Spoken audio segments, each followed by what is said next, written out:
Episode 3, The Man in the Photograph, WhisperSleepStudio.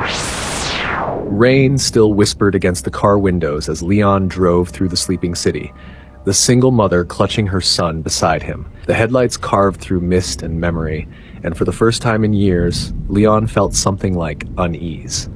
He had survived betrayals, gunfights, and endless nights of blood and power, but the fear in that woman's eyes was something different. Elena sat silent, staring out the window, her lips trembling as if she wanted to speak but couldn't. The boy stirred in her arms, mumbling in his sleep, and Leon glanced in the mirror, not to check the road, but to study her reflection. Who was she really? A mother in danger, or the bait in someone else's game? His phone buzzed again. Another message. She knows about you. Leon's heart skipped. The words burned brighter than the city lights outside. He gripped the steering wheel tighter, a quiet storm building behind his calm expression. Elena finally broke the silence. "That message, was it about me?" she whispered. He didn't answer. Not yet. The truth was, he didn't know. He parked the car beneath an old warehouse by the docks, one of his safe houses, the kind of place no one found unless he wanted them to. The air smelled of oil, rust, and secrets. He turned off the engine and finally said, "You're safe here, for now." She nodded weakly, holding her son close. The boy's small hand clung to her coat, innocence in a world that had forgotten what it meant.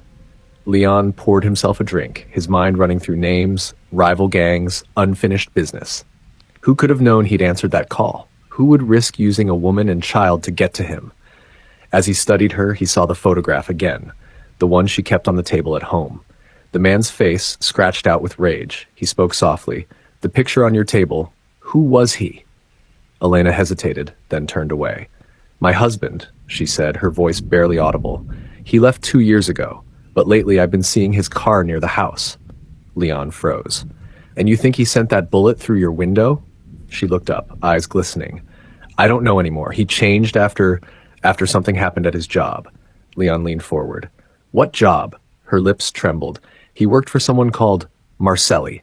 The name struck Leon like a blade of ice. Marcelli, his old rival, the man who had sworn vengeance after Leon refused to kill a family years ago. Now it all made sense. The message, the trap, the wrong call that wasn't wrong at all. Marcelli had used Elena's husband and now her. Leon turned away, hiding the anger in his eyes. "You need to rest," he said quietly. But inside his thoughts were sharp as knives. Marcelli wanted him dead, but he wasn't the kind of man who hid behind walls. He'd face him, but first he needed to know what Elena wasn't telling him.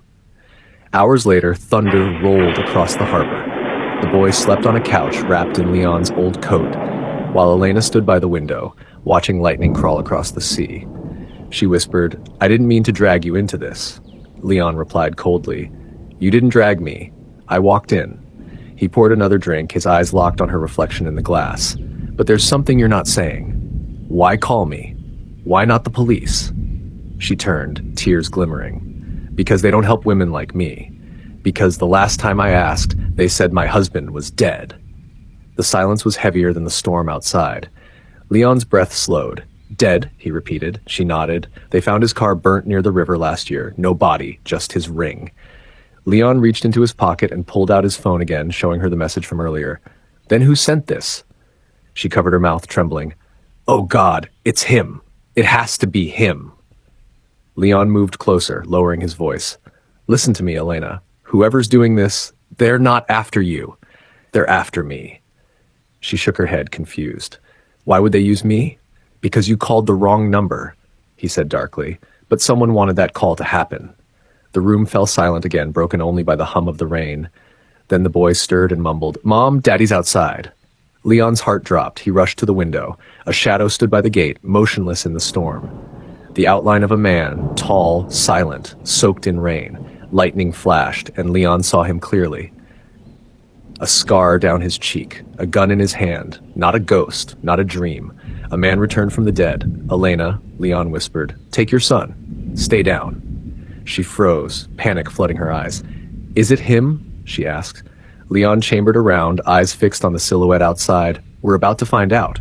He stepped into the rain, every instinct sharpened.